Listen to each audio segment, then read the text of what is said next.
మన ప్రభు అయిన యేసుక్రీస్తు నామములో మీకు అందరికీ వందనాలు తెలియపరుస్తున్నాను. ప్రార్థన చేసుకుందాం. మహాపరిశుద్ధమైన తండ్రి, దయగలిగిన ప్రభువానికి స్తోత్రాలు నాయన. ఈ యొక్క పరిశుద్ధ దినంలోకి మమ్మల్ని తీసుకొచ్చిన స్తుతిస్తున్నాం. గత వారం అంతా మీరు కలిసాడు దాచినందుకు భద్రపరచం స్తుతిస్తున్నాం. మా ఇష్ట ఇచ్చి ఆరోగ్యం ఇచ్చి ఈ ఉదయకాలంలో మిమ్మల్ని స్తుతించి ఆరాధించి కృపించినందుకు స్తోత్రములు. ప్రియ ప్రభా, పాటల ద్వారా మీరు మహిమ పొందమని ప్రార్థిస్తున్నాం. మీ లేఖన భాగాల నుంచి మాతో మాట్లాడమని ప్రార్థిస్తున్నాం. మీ దక్షిణ సమస్తం జరిగించమని మహిమ ఘనత ప్రభావాలు మీకు చెల్లిస్తూ యేసుక్రీస్తు నామములో ప్రార్థిస్తున్నాం తండ్రి, ఆమేన్.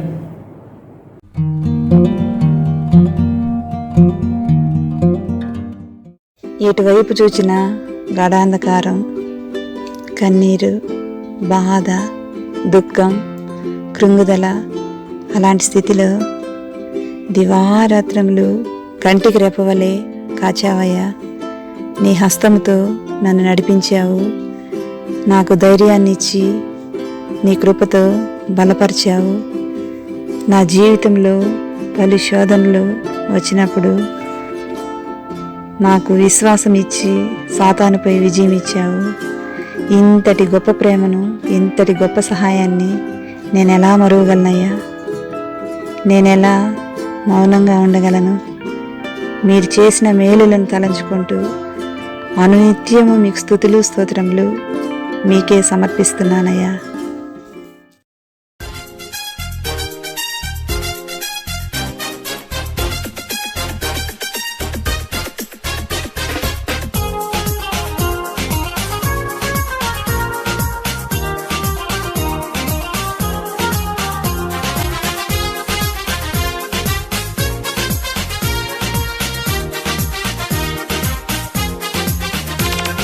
స్తోత్రం చెల్లింతుము, స్తుతి స్తోత్రం చెల్లింతుము.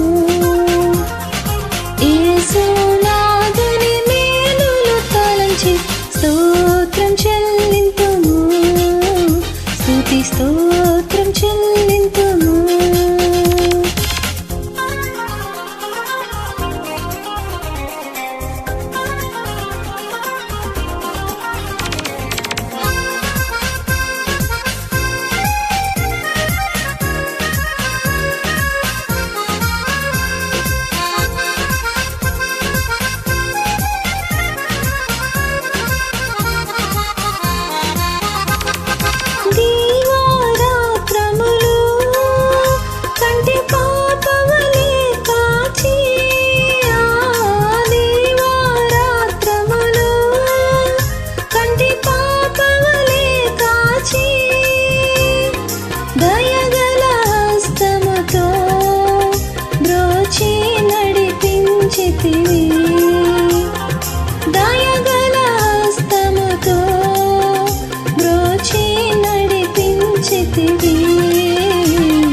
స్తోత్రం చెల్లింతుము, స్తుతి స్తోత్రం చెల్లింతుము.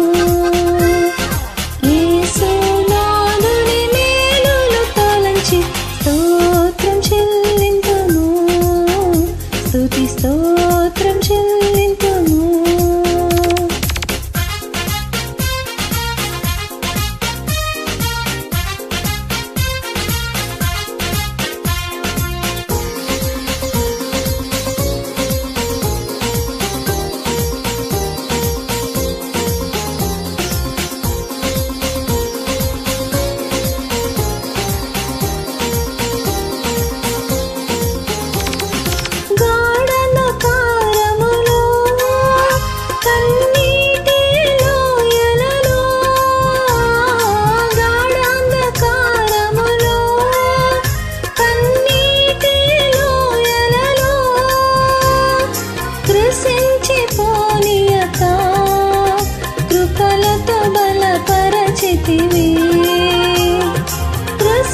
ప్రశంసిపోనీయక కృపలతో బలపరచితివి. స్తోత్రం చెల్లింతుము, స్తుతి స్తోత్రం చెల్లింతుము. యేసునాథుని మేలులు తలంచి స్తోత్రం చెల్లింతుము,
స్తోత్రం చెల్లింతుము.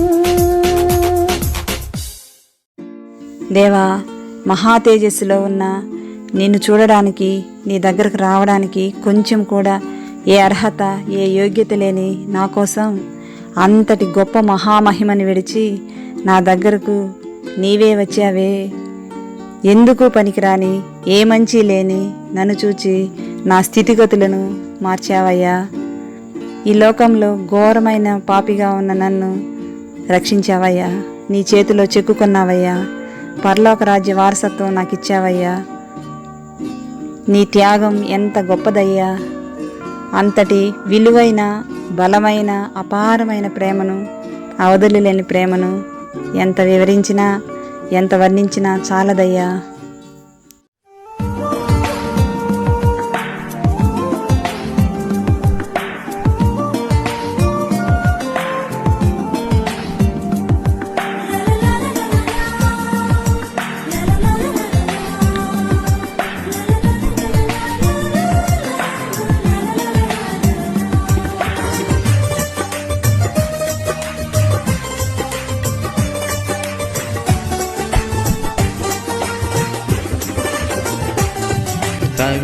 సమీపింపరాని తేజస్సులో నీవు వసించువాడవైనా, మా సమీపమునకు దిగి వచ్చినావు. నీ ప్రేమ వర్ణింపతరమా. మా సమీపమునకు దిగి వచ్చినావు. నీ ప్రేమ వర్ణింపతరమా. యేసయ్యా, నీ ప్రేమెంత బలమైనది.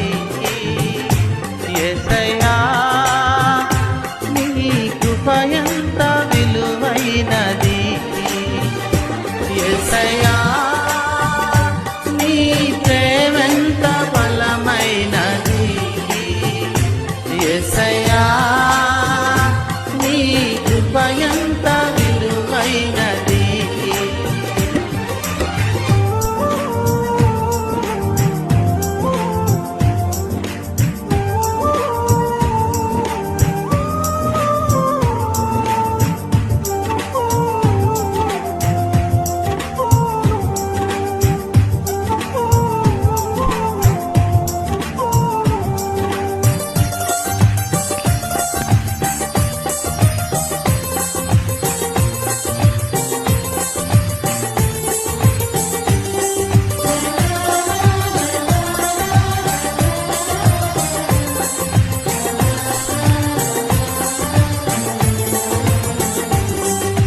మితిలేని నీ ప్రేమ, గతిలేని నన్ను చూచి నా స్థితి మార్చినది.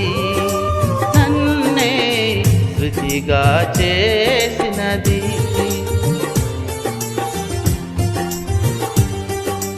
మితిలేని నీ ప్రేమ, గతిలేని నన్ను చూచి నా స్థితి మార్చినది. నన్నే శృతిగా చేసినది.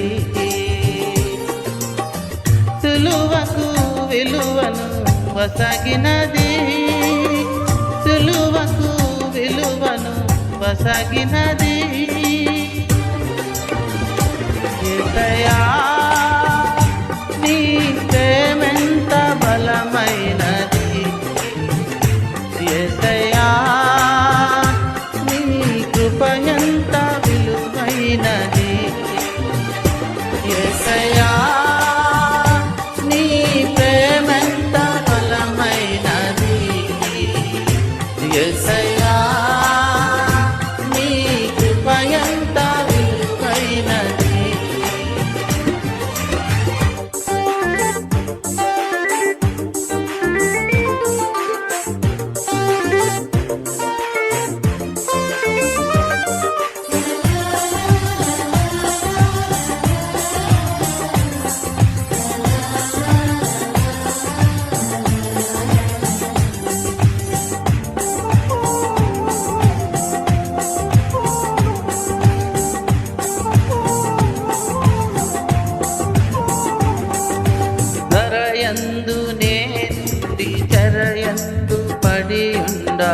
కరమందు దాచితివే, నన్నే కరమందు చేర్చితివే.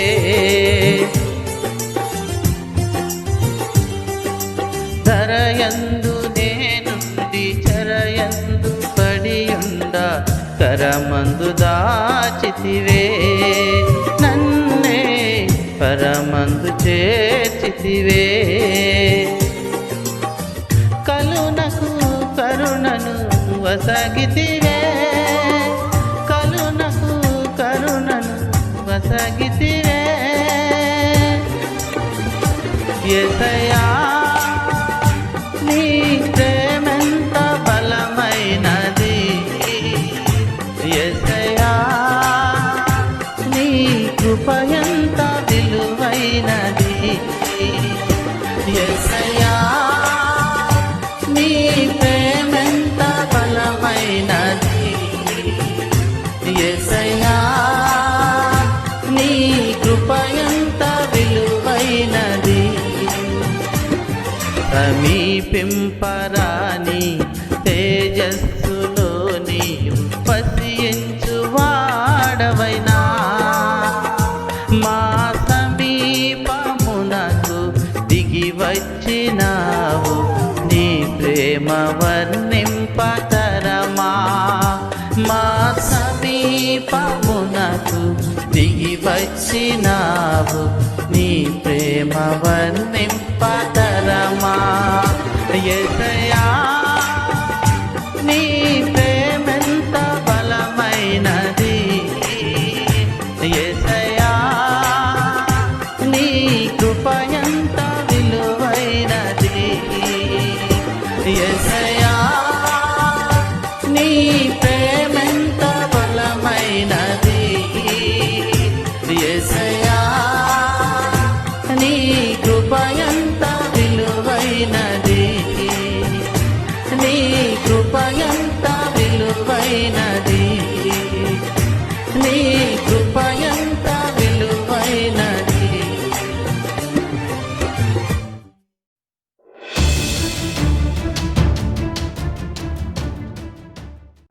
దేవుని వాక్యం చదువుకుందాం.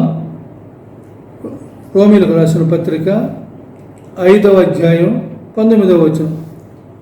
ఏలయనగా ఒక మనిషిని అవిధేయత వలన అనేకులు పాపులుగా ఎలాగ చేయబడరో, అలాగే ఒకని విధేయత వలన అనేకులు నీతిమంతులుగా చేయబడదరు.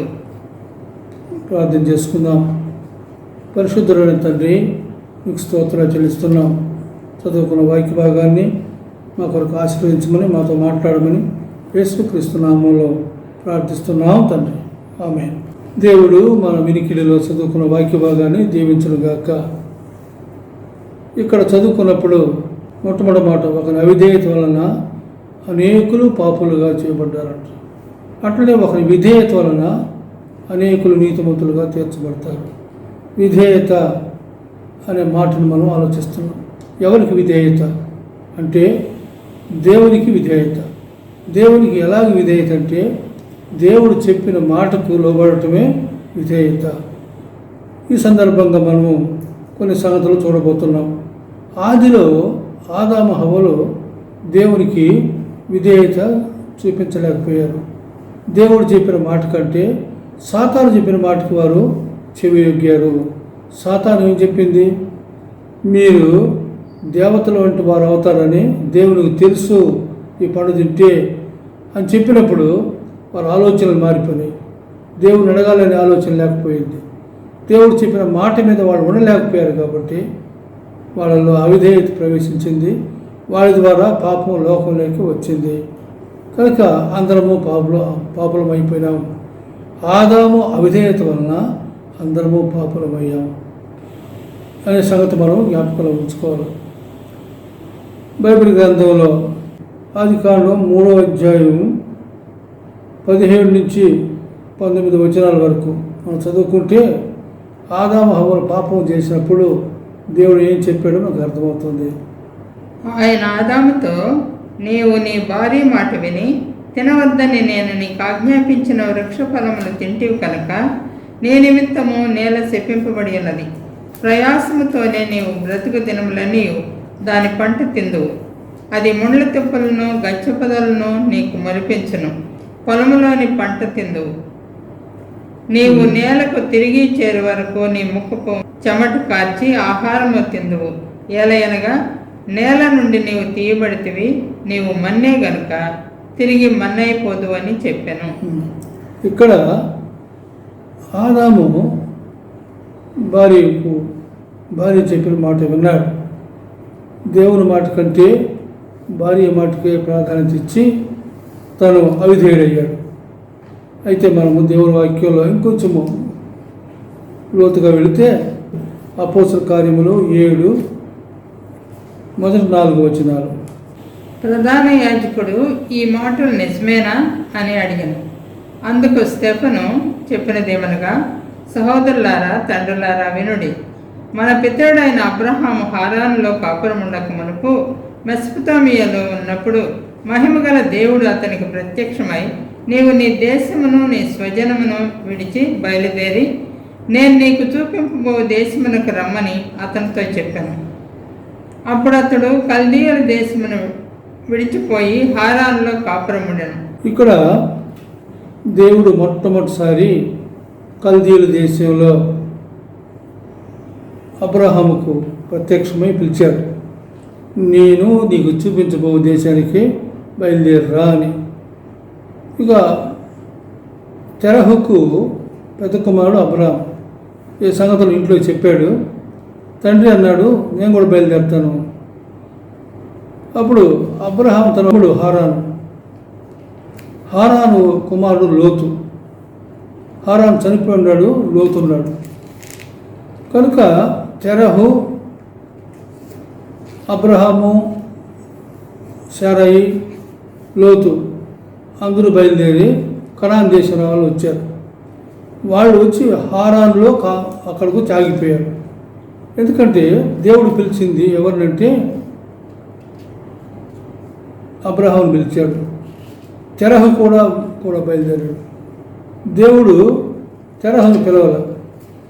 కాకపోతే అబ్రహాము తండ్రి మాటను కాదనలేక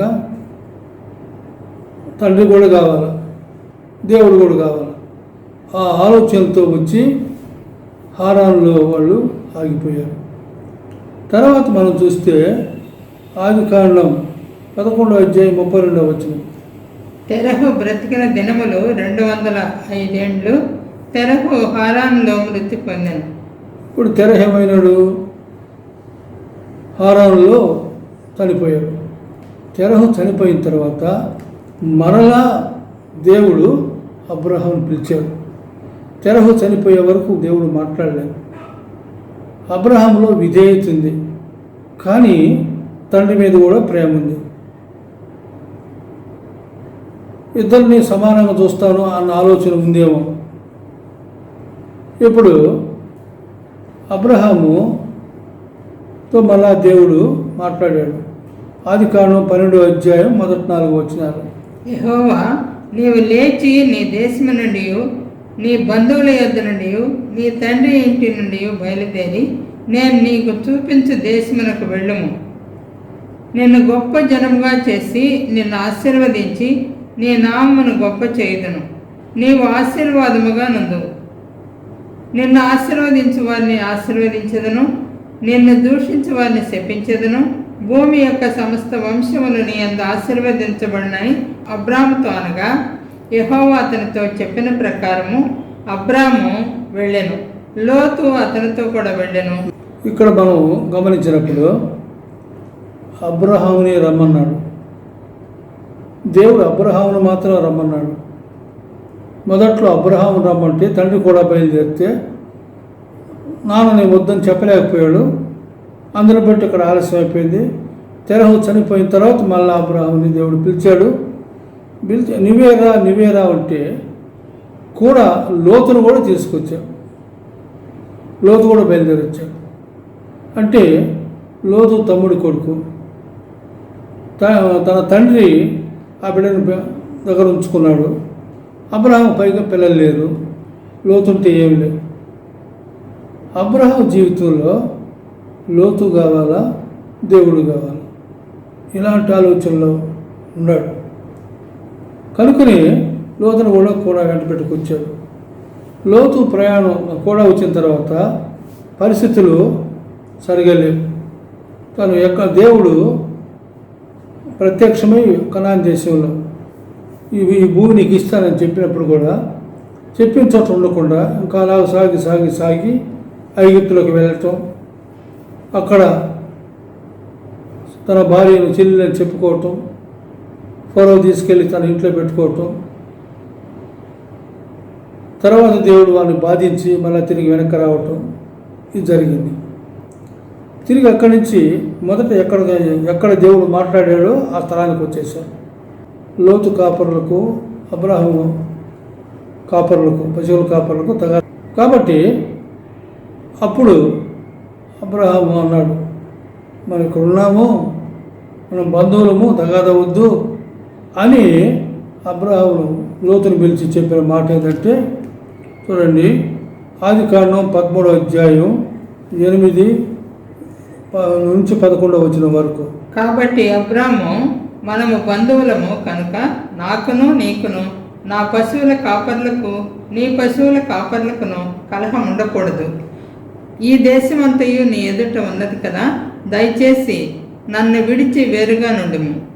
నీవు ఎడమ తట్టునకు వెళ్ళిన ఎడల నేను కుడి తట్టుకు నొక్కును, నీవు కుడి తట్టునకు వెళ్ళిన ఎడల నేను ఎడమ తట్టునకును వెళ్ళదునని లోతుతో చెప్పగా, లోతు తన కన్నులెత్తి యోర్దాను ప్రాంతమంతటిని చూచెను. యెహోవా సొదొమ గొమొర్రా అను పట్టణములను నాశనము చేయకమునుపు సోయరుకు వచ్చే వరకు అదంతయు యెహోవా తోట వలెను ఐగుప్తు దేశం వలన నీళ్లు పారు దేశమై ఉండను. కాబట్టి లోతు తనకు యోర్దాను ప్రాంతమంతటిని ఏర్పరచుకొని తూర్పుగా ప్రయాణం చేశాను.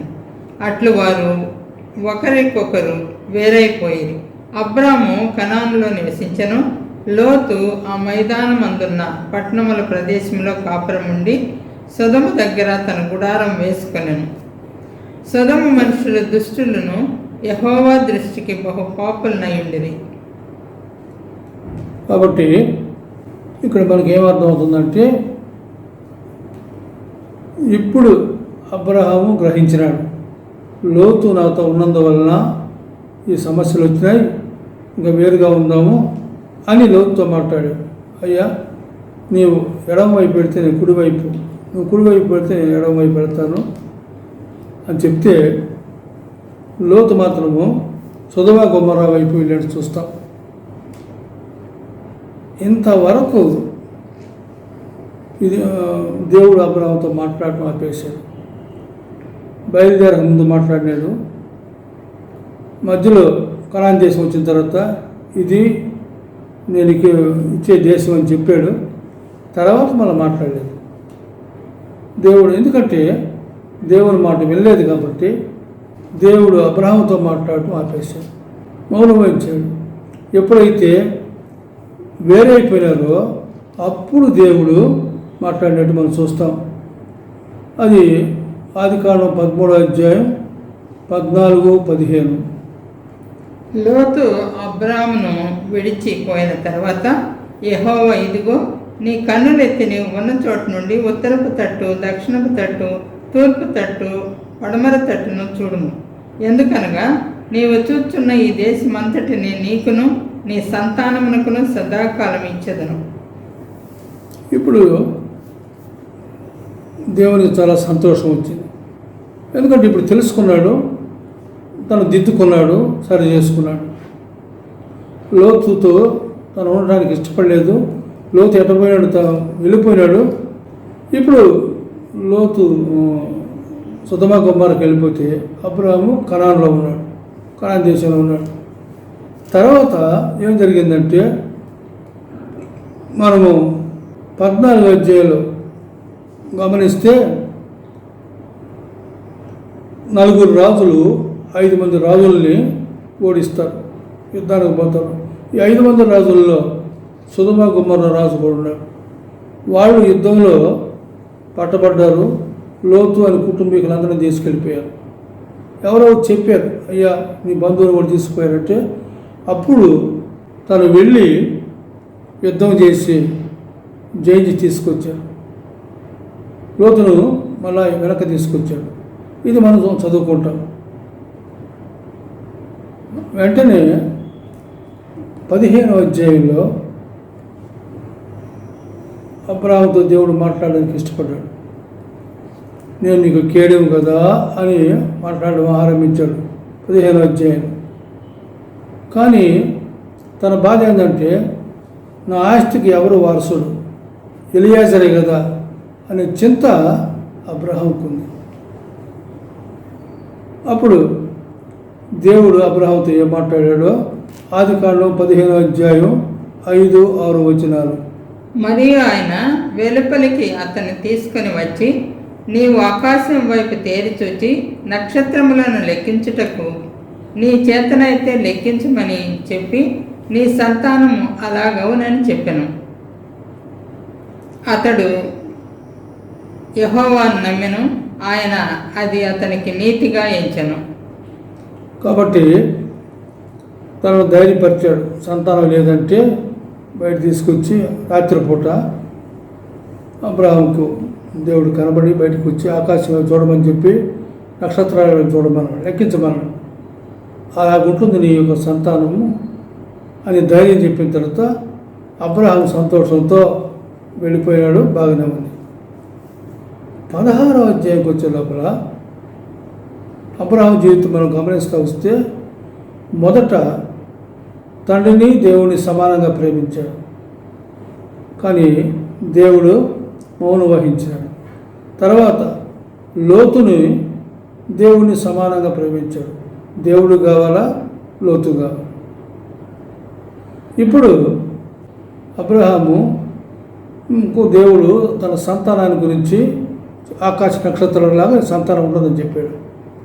అయితే 16వ అధ్యాయం మనం చూస్తే 16వ అధ్యాయంలో 3-4 వచనాలు మనం చదివితే అర్థమవుతుంది.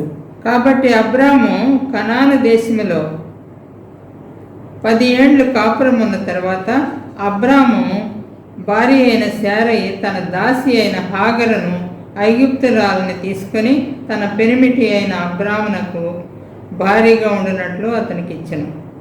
అతడు హాగరుతో పోయినప్పుడు అది గర్భవతి ఆయను. అది తాను గర్భవతిని అయితేనని తెలుసుకున్నప్పుడు దాని యజమానురాలు దాని దృష్టికి నీచమైనదాయను. ఇప్పుడు ఏం జరిగిందంటే శారమ్మ ఇక శారాయి ఇంతవరకు నాకు సంతానం కలగలేదు కదా, ఏం చేయాలో ఆలోచించి అబ్రహాముని పిలిచి, మన ఇంట్లో దాసింది కదా హాగరు, తనను నువ్వు భార్యగా చేసుకో, తన ద్వారా వచ్చే సంతానం అది నా సంతానం అవుతుంది అని చెప్పినప్పుడు శారమ్మ మాట తోసేయలేకపోయినాడు. దేవుని మాట దేవుడు శారమ్మను సమానంగా చూడడానికి ఆరంభించాడు. ఓహో, ఈ ద్వారా నాకు ఇస్తాడేమో సంతానం అన్నట్టుగా. కాబట్టి శారాయిని హాగరును తన భార్యగా అబ్రహాం చేసుకున్నాడు. చేసుకున్న తర్వాత దేవునికి చాలా బాధ కలిగింది. చేసుకున్నాడు. ఆమెకు ఒక కుమారుడు కలిగినాడు, వాడు ఇష్మాయేలు. దేవుని వాక్యాలను చూస్తే ఆదికాండములో ఒక మాట చూస్తాం, 16 హాగరు అబ్రామునకు ఇష్మాయేలును కనినప్పుడు అబ్రాము 86 ఏండ్లవాడు. 86 సంవత్సరాలప్పుడు ఇష్మాయేలు పుట్టాడు. ఇదే పరిస్థితి.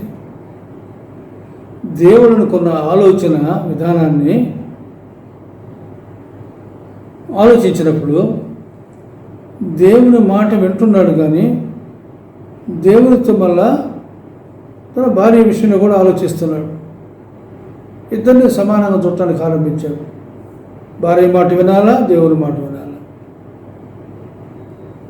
మొదట తండ్రి మాట వినాలా, దేవుని మాట వినాలా?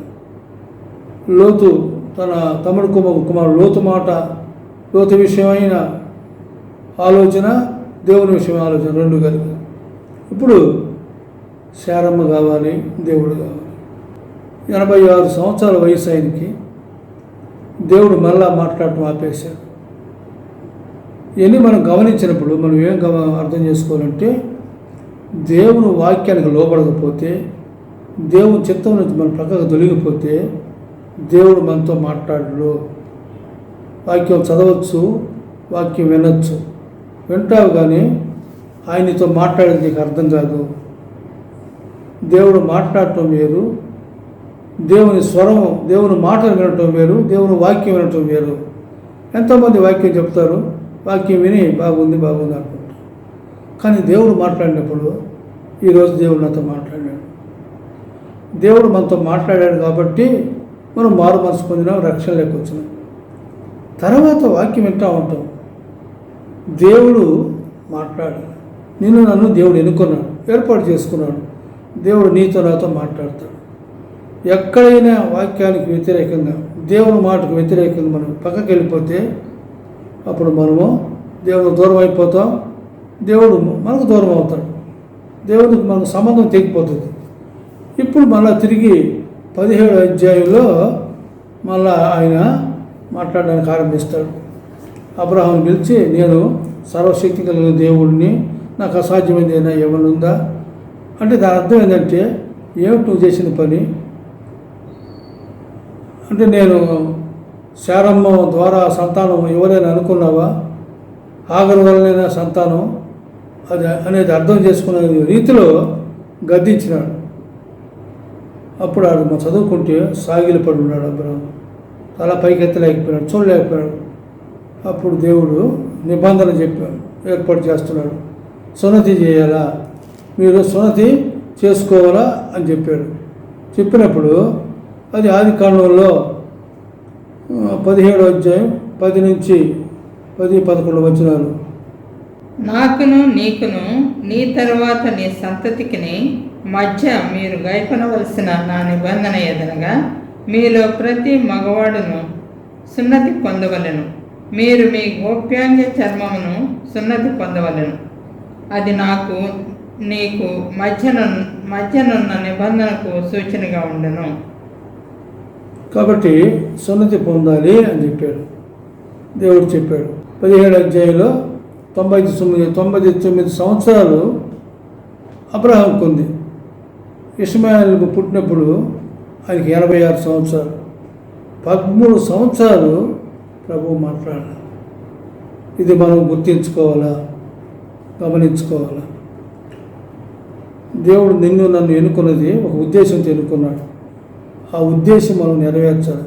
ఎందుకు నన్ను రక్షించుకున్నావు, ఎందుకు నన్ను దర్శించినావు, నన్ను వెలిగించినావు, ఏమిటి ప్రభు అని. పౌలు గారు రక్షణ పొందినప్పుడు, ప్రభువా నన్ను ఏం చేయమంటావు అడిగాడు. ఆ ప్రశ్న మనం వేసుకుంటే, ప్రభువుని అడిగితే, నేనేం చేయాలి ప్రభు, ఎందుకోసం నన్ను పిలుచుకున్నావు, ఎందుకోసం నన్ను రక్షించినావు అడిగినప్పుడు మనకు ప్రభువు జవాబిస్తాడు. తర్వాత వెంటనే ఎంతగా లోపడ్డాడంటే, ఆదికాండం 17వ అధ్యాయంలో 22-23 వచనాలు. దేవుడు అబ్రహాముతో మాట్లాడట చాలించిన తర్వాత అతని యొద్ద నుండి పరమునకు వెళ్ళాను. అప్పుడు అబ్రహాము తన కుమారుడైన ఇష్మాయేలును, తన ఇంట పుట్టిన వారిని అందరినీ, తన వెండితో కొనబడిన వారందరినీ, ఆ అబ్రహాము ఇంటి మనుషులలో ప్రతి వాణిని పట్టుకొని దేవుడు తనతో చెప్పిన ప్రకారము ఆ దినమందే వారి వారి గోప్యాంగ చర్మమును సున్నతి చేశాను. దేవుడు మాట్లాడి పరలోకం వెళ్ళిపోయాడు. అబ్రహాం విన్నాడు, ఆ రోజే లోపడ్డాడు. సున్నతి తాను ఇంట్లో వాళ్ళందరూ కూడా ఆ రోజే సున్నతి చేసుకోవాలి. దేవునికి ఎంత సంతోషం వచ్చిందంటే, 18వ అధ్యాయంలో మానవ రూపంలో అబ్రహాం ఇంటికి విందుకు వెళ్తారు, అక్కడ భోంచేస్తారు. ఇదంతా ఆలోచించినప్పుడు దేవుని మాట వింటే దేవునికి ఎంత సంతోషం. కాబట్టి మనం దేవుని మాట వినడానికి మనము ఎప్పుడు సిద్ధంగా ఉండాలి. బైబిల్ చదువుతాను, ప్రభువుతో మాట్లాడమంటే ప్రభు మాట్లాడు, ఏమీ అర్థం కాదు. అయితే నీ హృదయంలో నీ దోషం ఎక్కడో కనుక్కొని ఒప్పుకొని దాన్ని విడిచిపెట్టిన తర్వాత మాట్లాడుతుంటే మాటలు నిన్ను హృదయాన్ని తాకుతూ ఉంటాయి, నీకు అర్థమవుతుంటుంది దేవుడు మాట్లాడుతున్నాడనే సంగతి. ఇప్పుడు 21వ అధ్యాయంలో 8 నుంచి 12 దాకా. ఆ పిల్లవాడు పెరిగి పాలు విడిచెను. ఇస్సాకు పాలు విడిచిన దినమందు అబ్రహాము గొప్ప విందు చేశాను. అప్పుడు అబ్రహామునకు ఐగుప్తీయురాలైన హాగరు కనిన కుమారుడు పరిహసించుట శారా చూచి, ఈ దాసిని దీని కుమారుని వెళ్ళగొట్టుము, ఈ దాసి కుమారుడు నా కుమారుడైన ఇస్సాకుతో వారసుడై ఉండడని అబ్రహాముతో అనెను. తర్వాత ఇంట్లో భోంచేసిన తర్వాత చెప్పాడు, మీదటికి నీకు సంతానం ఇస్తాను. అట్లనే సంతానం ఇచ్చాడు. ఇస్సాకుని పేరు పెట్టుకున్నారు. విందు జరిగించే పాలు విడిచిన తర్వాత విందు ఏర్పాటు చేస్తే ఆ విందు సందర్భంలో ఈ ఇష్మాయేలు ఇస్సాకును చూసి నవ్వినాడు, పరిహాసం చేశాడు. వెంటనే శారమ్మ కోప్పడి ఈ దాసి కుమారుని ఇంట్లోంచి వెళ్ళగొట్టమంటే దుఃఖపడ్డాడు. కానీ దేవుడు చెప్పాడు, ఆయన చెప్పినట్టు చేయమని చెప్పాడు. వెంటనే లోపడ్డాడు, వాళ్ళని బయట పంపించేశాడు. వెంటనే హాగర్ని ఇష్మాయేల్ని పంపించాడు. ఇప్పుడు నేర్చుకోవడం ఆరంభించాడు. దేవుడి మాట నేను చేయాలి, వెంటనే చేయడానికి ఆరంభించాడు. వెంటనే చేయాలి. ఇప్పుడు మొదట 10 సంవత్సరాలు లోతుతో ఉండటంలో అట్లా 10 సంవత్సరాలు అయిపోయింది. తర్వాత హాగర్ని పెళ్లి చేసుకుందాన్ని బట్టి అది ఒక 13 సంవత్సరాలు లేట్ అయింది. 10, 13, 23 సంవత్సరాలు అయింది. అబ్రహాము దేవుని మాట వినటానికి సిద్ధపడ్డాడు. దేవుని మాట విన్నాడు. వినిన తర్వాత దేవునికి సంతోషం కలిగింది, గొప్ప కార్యాలు జరిగించినాడు. అబ్రహాం కంటే మనం ఎక్కువైన వారు కాదు, మనం కూడా అదే పరిస్థితుల్లో ఉంటాం. తండ్రిని ఎక్కువగా ప్రేమించాడు దేవుని కంటే, అలాగూ లోతుని ఎక్కువగా ప్రేమించాడు, అలాగూ శారాయిని ఎక్కువగా ప్రేమించాడు. ఇప్పుడు మనం గమనించినప్పుడు తను నేర్చుకున్నాడు, దేవుడు చెప్పిన పని వెంటనే నేను చేయాలి, చేస్తాను, ఏదడ్డం వచ్చినా సరే. ఆదికాండం 22వ అధ్యాయంలోకి వస్తే మొదటి 2 వచనాలు.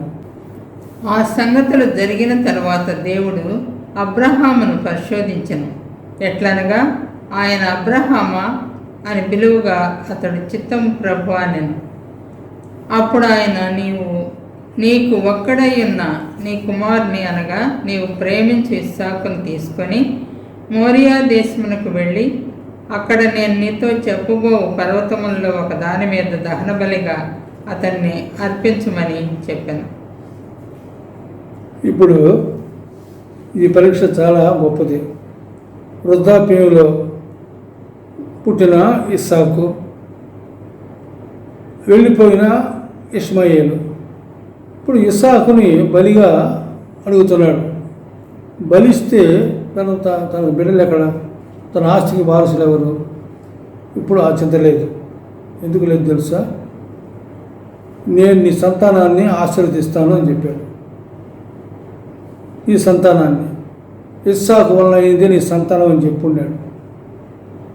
ఇప్పుడు దేవుడు మాట మీద నమ్మకం కుదిరింది, విశ్వాసం వచ్చింది, నమ్మినాడు. ఏమనుకున్నాడు? మృతులను సజీవులుగా చేయగలిగినటువంటి శక్తి కలిగిన దేవుడు అనుకున్నాడు. ఎందుకంటే 100 సంవత్సరాలప్పుడు, ఆమెకి 90 సంవత్సరాలప్పుడు ఆమె గర్భం ధరించిందంటే అది దేవుని యొక్క మాట కదా, మాటలో శక్తి ఉంది కదా, ఆయన మాట చెప్తే తప్పడు కదా అని ఆలోచించి వెంటనే తను ఏం చేశాడంటే తెల్లవారుజామున లేచి గాడిద మీద కట్టెలు తీసుకొని పెట్టి 2 పని వాళ్ళని తీసుకొని ఇస్సాకుని తీసుకొని ప్రయాణం చేసి వాళ్ళతో చెప్పాడు, మీరు ఇక్కడే ఉండండి, గాడిదని కూడా అక్కడే ఆపేసి ఆ కట్టెపొలలు ఎత్తి ఇస్సాకు మీద పెట్టి మొరియా పర్వతానికి చాలా దూరం నడిచిపోయారు. అంటే దేవునికి మేళ తిరిగి మేము వస్తామని చెప్పారు. కత్తి తీసుకున్నాడు, వెళతా ఉన్నారు. కట్టె పొలంలోనే కత్తి ఉన్నది, వాడి దగ్గర నిప్పు కూడా ఉంది. అయితే మార్గంలో ఇస్సాకు అడిగాడు, ఏమన్నా అన్నీ ఉన్నాయి కానీ దహన బలికి గొర్రెపిల్ల లేదంటే దేవుడు చూసుకుంటాడు. అడుగున తర్వాత మనం చూసినప్పుడు కట్టె పొలాలు పేర్చి కొడుకులు బట్టి చేతులు బట్టి కట్టేసి వాటి మీద పెట్టి కత్తెత్తినప్పుడు దేవుడు, అబ్రహామా ఆగు, నీకు ఒక్కడై ఉన్న కుమారుడు నాకు ఇవ్వడానికి నీవు వెనకాడలేదు కాబట్టి నువ్వు నాకు భయపడేవాడు అని అర్థమైంది. ఇప్పుడు కుమారుడు కంటే దేవుని ఎక్కువగా ప్రేమించాడు, కుమారుని కంటే దేవుని ఎక్కువగా ప్రేమించాడు. ఇది మనం గమనించినప్పుడు 22వ అధ్యాయము ఆదికాండం 16 నుంచి 18 వరకు చదువుకుంటే, నీవు నీకు ఒక్కడే అయ్యున్న నీ కుమారుని వెనకదీయక ఈ కార్యము చేసినందున నేను నిన్ను ఆశీర్వదించి ఆకాశ నక్షత్రముల వలెను సముద్ర తీరమందున ఇసుక వలెను నీ సంతానమును నిశ్చయముగా విస్తరింపజేసేదను. నీ సంతతి వారు తమ శత్రువుల గవిని స్వాధీనపరచుకుందరు. మరియు నీవు నా మాట వినినందున భూలోకములోని జనములన్నీ నీ సంతానము వలన ఆశీర్వదింపబడును. నా తోడని ప్రమాణం చేసి ఉన్నానని యెహోవా సెలవిచ్చినాను. ఇప్పుడు గొప్ప కార్యం జరిగింది. ఇప్పుడు భూమి మీద 3 వంతులు అబ్రహాం సంతానం ఉండేది. యూదులు, ఇశ్రాయేలీయులు, క్రైస్తవులు, ముస్లింలు, వీళ్ళంతా ఎవరంటే అబ్రహాం సంతానం. అంత గొప్పగా దేవుడు ఆశీర్వదించాడు, దేవుని మాట. అయితే కుమారుడు బలిగా అడిగాడు కానీ మరి బలి ఇవ్వడానికి దేవుడు ఒప్పుకోలేదు. వెనకనే ఒక పొట్టేలు చూపించడం, పొట్టేలు బలిగా ఇవ్వడం, తిరిగి రావడం మనం చూస్తాం. అబ్రహాం జీవితంలో విధేయత అనేది విధేయత కలిగే బయలుదేరాడు కానీ విధేయతలో దేవునికి మొదటి స్థానం ఇవ్వాలి అనేది తను గుర్తించలేకపోయినాడు. అనుభవంలో తను గుర్తించినాడు. వారి జీవిత చరిత్ర మనం చదివినప్పుడు మనం కూడా ఇటువంటి నేర్చుకోవాలి. మనలో విశ్వాసం పెరగాలన్నా, దేవుడు మనకు తోడుగా ఉండాలన్నా దేవుడు మనకు విధేయత చూపించాలి. ఒక మాట జ్ఞాపకం చేస్తాను, చూడండి. లూకాసు వార్త 14వ అధ్యాయం, లూకాసు వార్త 14వ అధ్యాయం 25-26 వచనాలు. బహుజన సమూహములు ఆయనతో కూడా వెళ్ళుచున్నప్పుడు ఆయన వారి తట్టు తిరిగి, ఎవడైనను నా యొద్దకు వచ్చి తన తండ్రిని, తల్లిని, భార్యను, పిల్లలను, అన్నదమ్ములను, అక్క చెల్లెండ్రును, తన ప్రాణమును సహా ద్వేషింపకుంటే వాడు నా శిష్యుడు కానేరడు. కాబట్టి ప్రభు యొక్క శిష్యులుగా ఉండేవాళ్ళలో ఉండాల్సింది ఏంటంటే తండ్రిని, తల్లిని, భార్యను, పిల్లలను, అన్నదమ్ములను, అక్క చెల్లెలను, చివరకు తన ప్రాణాన్ని కూడా ద్వేషించాలి. అంటే ప్రభు కంటే ఎక్కువగా ఎవరిని దేన్ని ప్రేమించకూడదు. 2 ఆజ్ఞలు చెప్పాడు ప్రభు. ఏమిటి ఆజ్ఞలు? నీ దేవుడిని యెహోవాను పూర్ణ ఆత్మతో, పూర్ణ హృదయంతో, పూర్ణ శక్తితో, పూర్ణ వివేకంతో ప్రేమించాలని. 2వ ఆజ్ఞ, నేను వల్ల నీ పొరుగువారిని ప్రేమించాలి. మొదటి ఆజ్ఞను మనం పాటించడం నేర్చుకోవాలి. దేవుని వాక్యం వినటం. ఎందుకు బైబిల్ చదవాలా? శ్రద్ధగా చదవడం నేర్చుకోవాలి. హృదయాన్ని కడుక్కోవాలి, వాక్యాన్ని చదవాలి.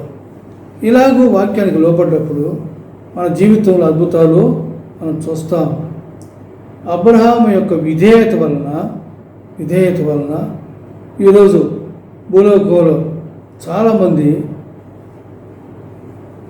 మరి దేవుణ్ణి ప్రార్థించే ప్రజలు అధికంగా ఉన్నారు.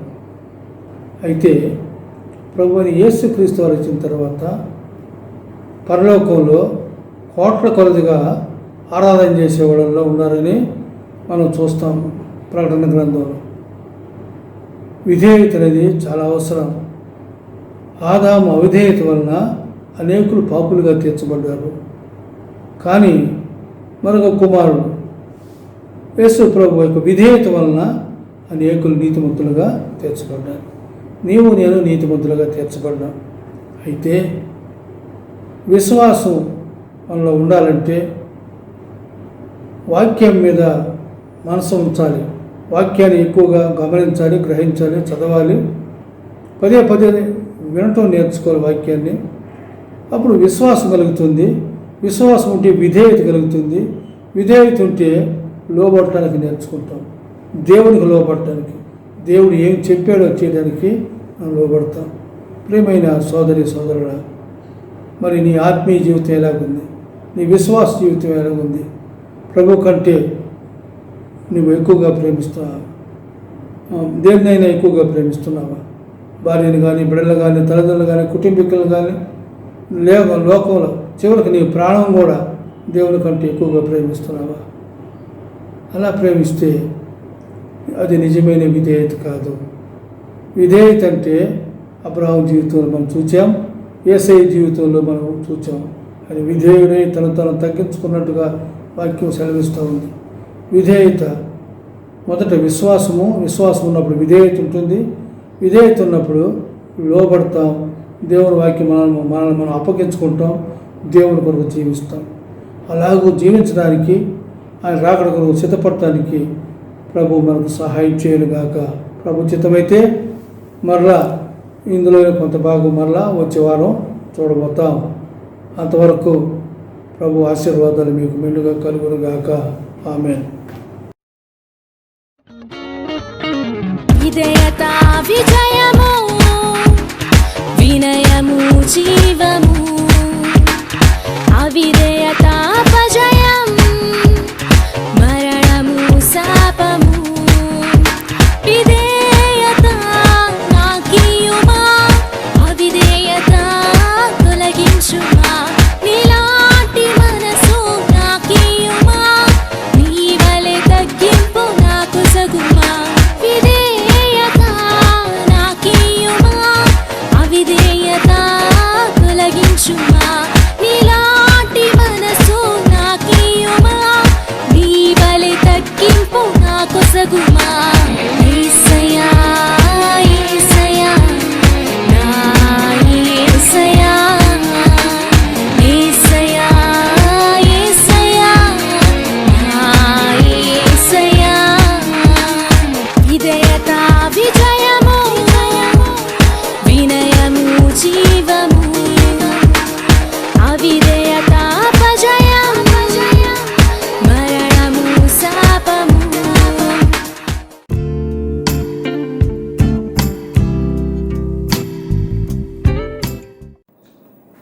ప్రభునందు ప్రియమైన దేవుని ప్రజలారా, ఏదైనా మనము ప్రభురాత్రి భోజనములో పాల్పంపులు పొందబోతున్నాం. మన హృదయాల్ని దేవుని ఎదుట చక్కపరుచుకుందాం. యోగ్యమైన రీతిగా ప్రభు రొట్టెను పుచ్చుకోవడానికి, ద్రాక్ష రసం తాగడానికి మనల్ని మనం సిద్ధపరచుకుందాం.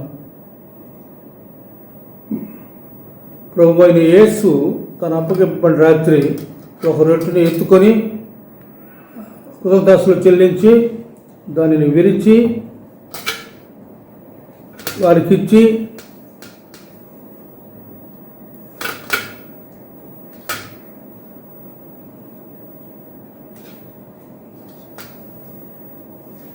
ఇది మీ కొరకు విలువబడిన నా శరీరం, దీన్ని మీరు పుచ్చుకొని తినుడి, నన్ను జ్ఞాపకం చేసుకుంటూ ఇలాగ చేయని చెప్పాను.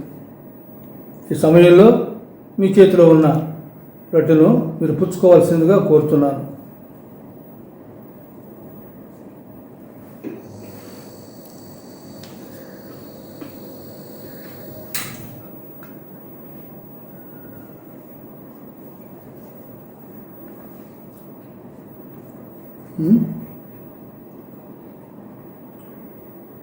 ఆ ప్రకారమే భోజనమైన పిమ్మట ఆయన పాత్రను ఎత్తుకొని, ఈ పాత్ర నా రక్తం వలన కొడుతున్న బంధన, దీనిలో మీరు త్రాగునప్పుడల్లా నన్ను జ్ఞాపకం చేసుకున్నకు ఇలాగ చేయని చెప్పాను.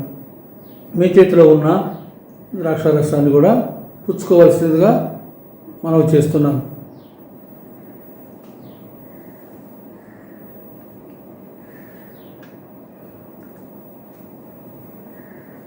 ఇప్పుడు మనము ప్రార్థన చేద్దాం. ప్రేమగల తండ్రి, పరిశుద్ధులైన దేవ, మీ ఘనమైన నామానికి స్తుతి చెల్లిస్తున్నాం. తండ్రి, మీ ఆజ్ఞ చొప్పున మీ శరీరానికి సాదృశ్యంగా ఉన్న రొట్టెను, మీ రక్తానికి సాదృశ్యంగా ఉన్న ద్రాక్షారసాన్ని పుచ్చుకున్నాం. తండ్రి, అందుకొరకు స్తోత్రములు. వీటిని పుచ్చుకున్నవాడు నిత్య జీవం గలవాడిని సెలవిచ్చావు, అది తినని వాడిని లేపుతానని సెలవిచ్చావు. దేవా, అందుకొరకు స్తుతిస్తున్నాం.